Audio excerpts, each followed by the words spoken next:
It's late in the afternoon. You're walking down the street on your way to grab a pint with the lads when you turn the corner to go to your favorite pub. But wait, where's the pub? All you see is a wall.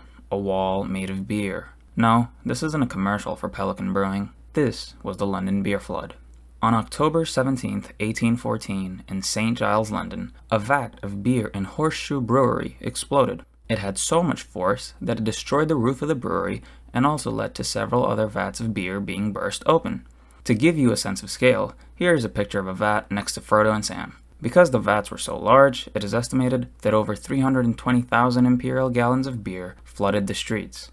But that doesn't mean anything to me, because I'm American, so it's about 50 million freedom ounces, or the amount of pee that's in one can of Monster. If you're an alcoholic and feel bad about all that wasted beer, there's no need. It was Coors Light. The Coors wave was 15 feet tall, which is coincidentally the exact height women want every guy to be. Making jokes about an incident that happened over 200 years ago is fun and all, but unfortunately 8 people, including 3 children below the age of 5, lost their lives. But unlike 20-year-olds in the US, at least have had a drink.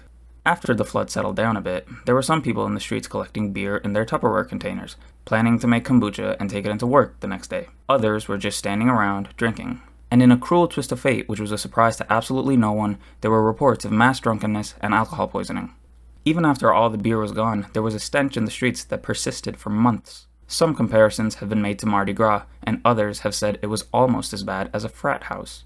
After the impromptu Oktoberfest was over, people decided to sue the brewery. Because Sherlock was busy that day, the person responsible for taking the jurors to the scene of the incident was not a detective, but rather the coroner. The coroner did an inquest, which is an investigation of an incident that led to an unexplained death, and decided the deaths were an act of God.